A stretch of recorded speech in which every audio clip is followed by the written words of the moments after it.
Oh, just here, but it is working, right? Yes, people, okay, good. I look like. Okay.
The panel We will be open for Q&A, so we can get ready for that as we close out.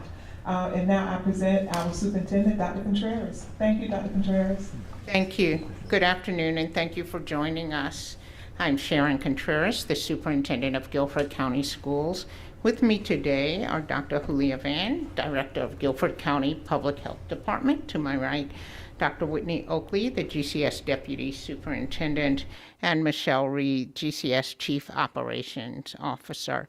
Our goal today is to share important information with you regarding the science driving our decision to reopen schools, the public health protocols all students and staff will follow, and the contingency plans we have in place to pivot quickly from in-person to remote learning if needed.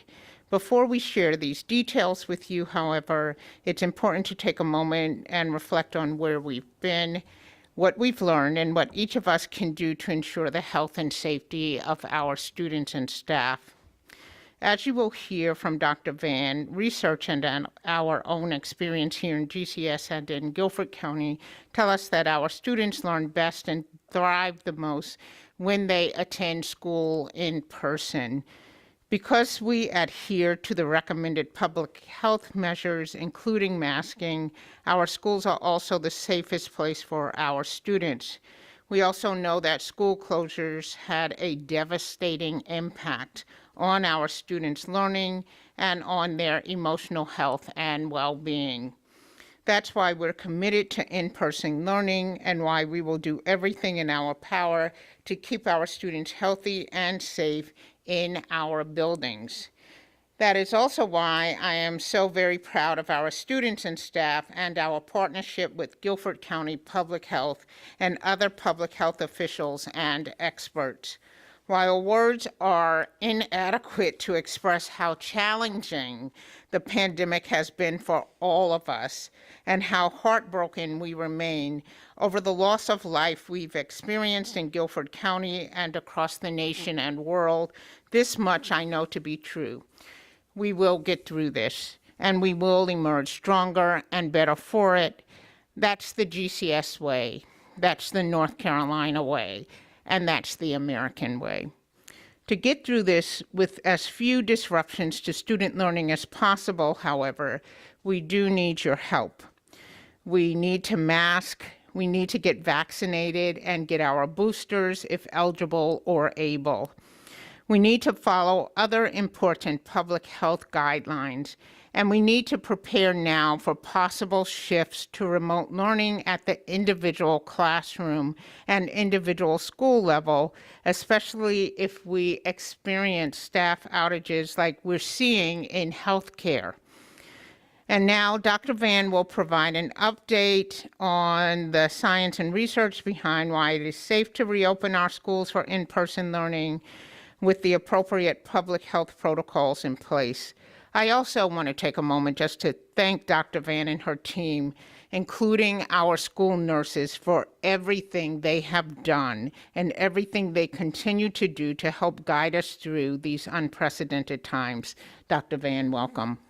Thank you, Dr. Contreras, for your words of wisdom and for your ongoing partnership with the Guilford County Division of Public Health. I would like to start by saying that children and adolescents can be infected with SARS-CoV-2. They can get sick with COVID-19 and can spread the virus to others. However, compared with adults, children and adolescents who are infected with SARS-CoV-2 are more commonly asymptomatic, they never develop symptoms, or they have mild and nonspecific symptoms. The research is indicating that in-school transmission is different and much lower than in-community spread of COVID-19, primarily because of the great work students and staff continue to do in following public health protocols, including masking, hand hygiene, cough and sneeze etiquette, and physical distancing. A study comparing COVID-19 hospitalizations between counties with in-person learning and those without in-person learning found no effect of in-person school reopening on COVID-19 hospitalization rates. Also, although outbreaks in schools can occur, Multiple studies have shown that transmission within the school setting is typically lower than levels of community transmission when prevention strategies are in place in these schools. Detection of cases in schools does not necessarily mean that transmission occurred in the school. Most cases that are acquired in the community and are brought into a school setting result in limited spread inside schools when multiple layered prevention strategies are in place. Another topic I would like to focus on is the Omicron variant. Guilford County Division of Public Health is working with state and federal officials to monitor the spread of SARS-CoV-2 Omicron variant. As of December 20th, 2021, Omicron has been detected in most cases and territories in the United States and is rapidly increasing the proportion of COVID-19 cases that are being reported. In North Carolina, at this time, we are anticipating that all cases that are being reported at this time are with the Omicron variant. This variant is more infectious and spreads more easily than other variants. However, initial data shows that it might cause milder symptoms. We still have a lot of information and a lot to learn about this variant, but some initial concerns are about vaccine efficacy and treatment success. These two main points are very important, and we need to continue to be vigilant. This leads me to my next point about vaccinations. COVID-19 vaccines are safe, effective, and free. We recommend that everyone who has not started the COVID-19 vaccine series does so immediately, and everyone who is eligible to get a booster is doing so as soon as possible. Boosters are recommended for everyone 12 years and older, and more recently, the CDC is recommending that everyone 12 years and older is recommending that for some immunocompromised children ages 5 to 11, an additional dose of Pfizer vaccine is recommended to complete to be added to the primary series for a total of 3 doses. Also, CDC now recommends booster shots at 5 months after the completion of the primary series of Pfizer vaccine for those aged 12 and older. Getting vaccinated and boosted is the best way to prevent serious illness, hospitalizations, and death. At this time, the official definition of being fully vaccinated has not changed. People are considered fully vaccinated 2 weeks after their second shot of the 2-dose series, such as Pfizer or Moderna, or 2 weeks after a single-dose vaccine, such as Johnson & Johnson's Janssen vaccine. But as you will hear in a minute, isolation and quarantines guidelines have changed, and there is a lot of emphasis that is put on boosters in regards to these new timelines. Vaccinations in association with masking remain the 2 most effective mitigation strategies that we have right now to fight the virus. Masking remains a requirement for all students, staff, and teachers while indoors in Guilford County Schools facilities, and I strongly urge everyone in the community to continue to wear a face covering when in public, indoors, regardless of vaccination status. A study conducted here in North Carolina showed that counties that had an optional mask protocol in their schools had a 3-fold increase in the number of clusters they have reported compared to schools that had a mask mandate. Now I will talk a little bit about the new CDC recommendations. As mentioned before, on December 28th, the CDC came out with isolation and quarantine timelines that are a little bit different than the ones before. The change is motivated by science demonstrating that the majority of the SARS-CoV-2 transmission occurs early in the course of the illness, generally in the 1 to 2 days prior to the onset of symptoms and the 2 to 3 days after that. We are now recommending that individuals that are testing positive for COVID-19, regardless of their vaccination status, are doing the following isolation protocols. They stay home for 5 days.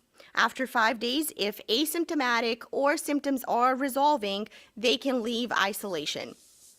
They must continue to wear masks for 5 days after this when they are at home in the community. And again, I'm reminding everyone that masking is required at this time in Guilford County schools.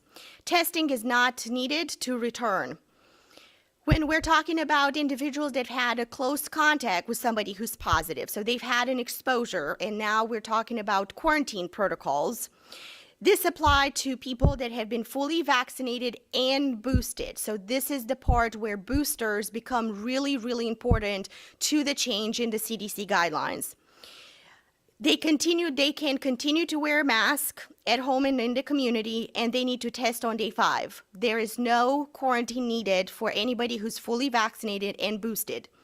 Everyone that does not meet the criteria above, so people who are not boosted, or if it's been more than 6 months for Pfizer or Moderna, or more than 2 months from their Johnson & Johnson vaccine, they must quarantine. They have to stay home for 5 days, and then they have to continue to wear a mask for 5 days after that and test on day 5.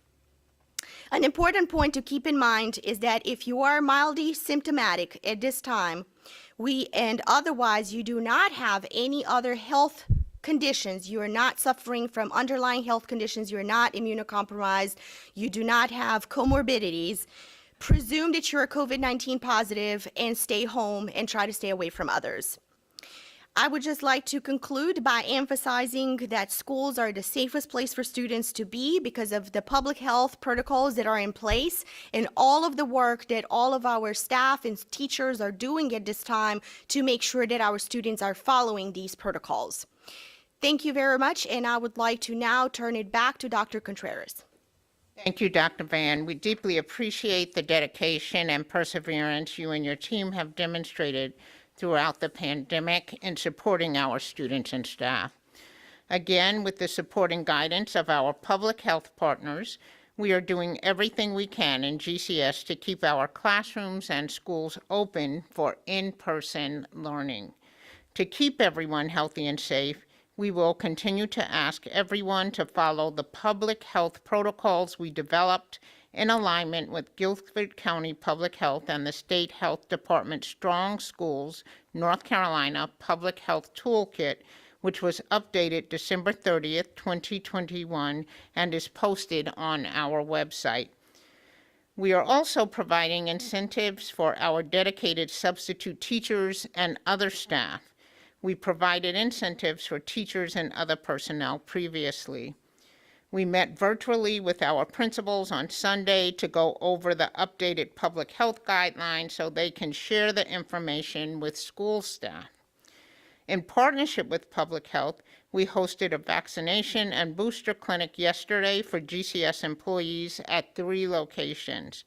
We also hosted COVID-19 testing for GCS employees who were experiencing symptoms of COVID-19 or had been exposed to COVID. Starting earlier today, we began offering drive-through testing for COVID-19 for GCS students as well. The testing sites are available to GCS employees and students who are COVID-19 symptomatic or exposed, and these drive-through testing sites are open from 10 to 12:30 and from 5:30 p.m. to 8 p.m. all week. To access the testing, GCS staff should bring their employee ID badge and/or a paycheck stub and their driver's license or state ID. Students need to bring their student ID or the name of their school and homeroom teacher. They need parent permission. Again, the drive-through testing is for GCS staff and students only. We are working diligently to begin an optional COVID testing program for staff and students within the coming weeks. We will share that information as it becomes available. While we are doing everything we can to keep our students in school, learning in person, and have contingency plans in place to augment possible staffing shortages, it is possible that some classrooms or schools may have to close simply because we do not have enough people to provide appropriate instruction and supervision. It is also possible that we will not have enough bus drivers to provide transportation for all students to and from school. If you can bring your child to school, please do so. As is the case across the country, GCS is experiencing a bus driver shortage, in addition to pandemic-related absences.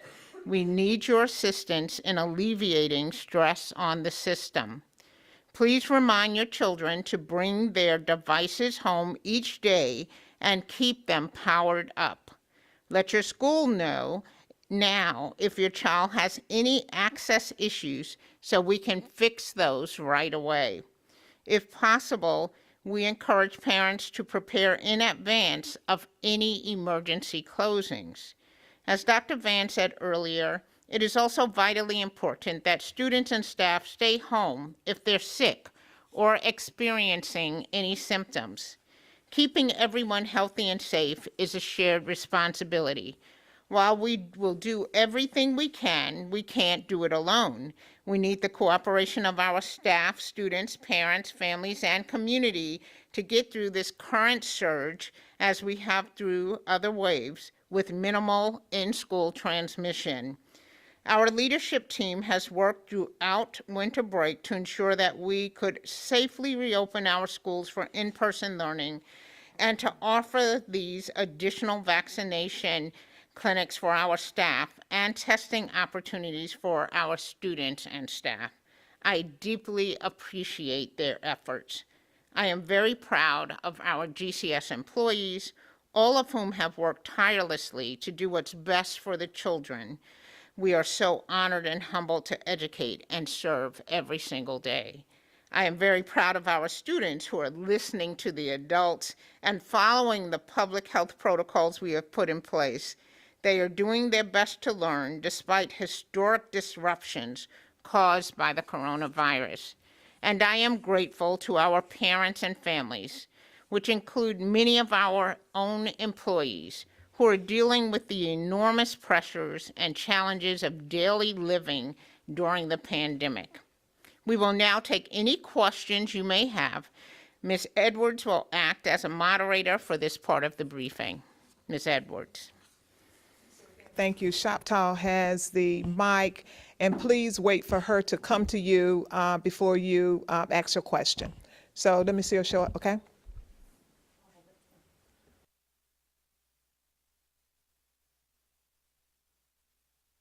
So for students who are fully vaccinated and have their booster shot and are asymptomatic, they're allowed to come to school. So students who are fully vaccinated and boosted and they had a close contact with somebody who's a positive, yes, they can come back to school. And over here, I want to ask you, Dr. Contreras, what is the percentage of teachers that have been vaccinated or boosted, and what is the percentage of bus drivers? So I have the percentage of total staff. I can get you the numbers by employee group. I can tell you the number of bus drivers is lower than teachers, but in total, approximately 80% of all employees are vaccinated.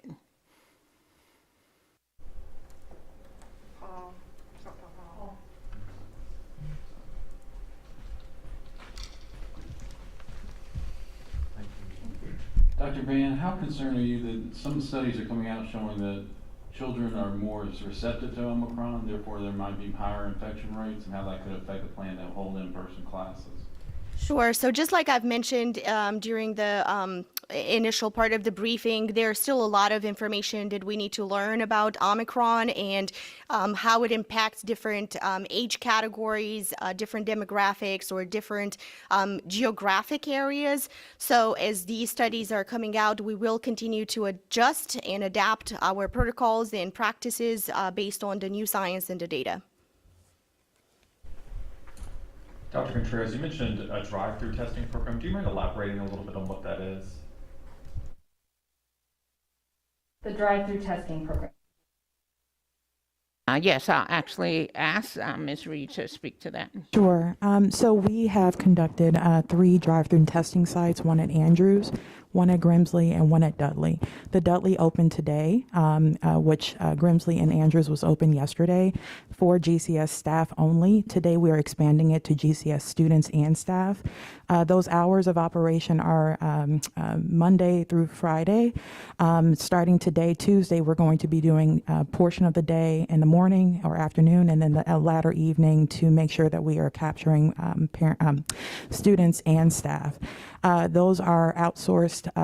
Company is actually conducting the testing for us. We actually partner with a company to conduct the testing, but we are managing the site.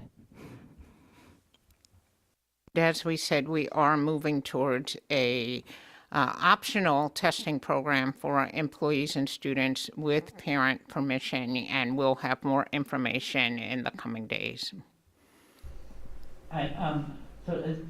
Did the state change the Strong Schools toolkit, or is this something that you're doing separately? Yes, the North Carolina DHHS updated the Strong School Toolkit on December 30th based on the CDC's recommendations from December 28th, knowing the importance that school administrators and public health departments need to have the guidance and the support as schools were coming back into session this week. So we are following that DHHS toolkit that has been put out just a few days ago. After the holiday break, is there a rise by any chance in COVID case that you guys have noticed with the Omicron variant? Sure. So if we're talking about school cases right now, we are not we don't have a whole lot of data since everybody has been during the whole, winter holidays. So we're going to start looking at school cases this week. But overall, there has been a very high increase in cases overall in the community during the holidays. And healthyguilford.com is the best place to get the newest data that we are posting daily on that website that shows all of the metrics that are being captured by Guilford County Division of Public Health. We've heard a couple times about a test to stay program from researchers and hospitals in the area. Was that something you ever considered, or people with close contacts who maybe don't have a booster yet or asymptomatic would be able to take a test and remain in class as long as they didn't have symptoms? And is there enough testing infrastructure right now to accommodate that? We have looked at that, and we were considering testing to stay. However, with the changes to the guidance, it may not be as necessary as we roll out an optional testing program and have this new guidance from the CDC, which reduces the amount of time a student has to be out of school, or a teacher or staff member has to be out of school if they are vaccinated and boosted. And with how transmissible this new variant is, has there been any sort of discussion or even recommendations about limiting the types of masks that students can wear on campus? Whether that be not wearing a cloth mask or one of those gator guards that I know we see a lot of students wear. So I'll just touch on the first part of that question, and then I'll let Dr. Contreras add to that. We know that different face coverings have different type of protection. So the main important piece right now that we're recommending is that whatever face covering you're using, it has at least 3 layers. That is the one that is going to give you the best protection right now. Either a cloth face covering that has 3 layers of fabric, or a more medical surgical type of mask like this one that has 3 layers. So the layers of the mask is the one that is the most important part right now. Dr. Contreras? Our approach has been education, not a mandate. So we have only ordered 3-ply mask, and we continue to educate our staff about the importance of 3-ply mask or 3-ply and greater mask. And have asked them to remind parents that we have these masks available for students and staff. And so if students come to school and they don't have an appropriate mask, we have these masks available for them, and we let parents know that we have these masks available for them. This first day for the traditional schools, do you have any evidence yet of an uptick of teachers or bus drivers calling in sick or calling in quarantine because of an exposure? We have today 355 teachers out, and that is not significantly higher than the normal number of teachers out. What is different for us is the number of substitutes that are available to us. So we have approximately 200 classrooms that did not have substitutes. They are covered, however, because we use central office staff and other staff in the buildings to make sure that all classrooms were covered. But we are struggling to find substitute teachers, as is true for districts all over the state and all over the country. We pay among the highest in the state, if not the highest rate for substitute teachers. We also are offering an incentive. If a substitute teacher works every day of the month, they receive a $1,000 bonus at the end of the month. So we are hopeful that that will assist us in making sure that we have adequate coverage, but it's just very difficult to find employees in all fields, all industries in this country right now. It has to go back to fully remote. Are there plans in place for that?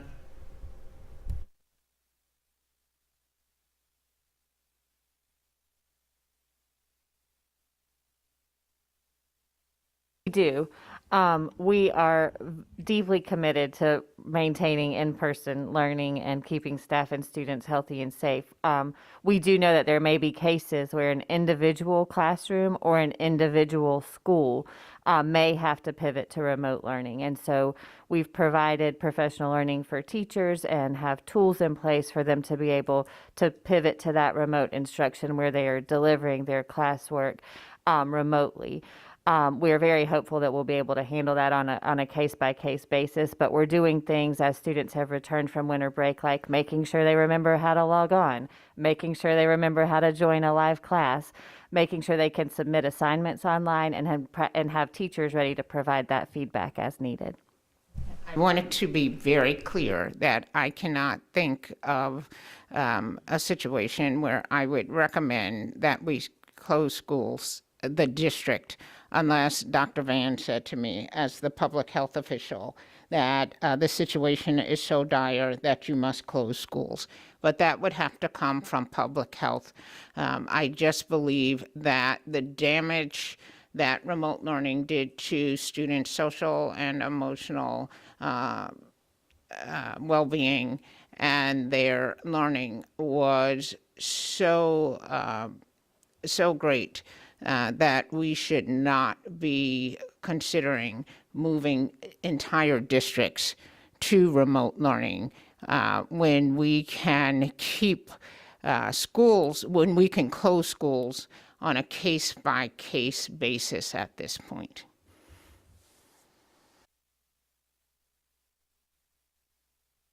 Do you have any data on the turnout?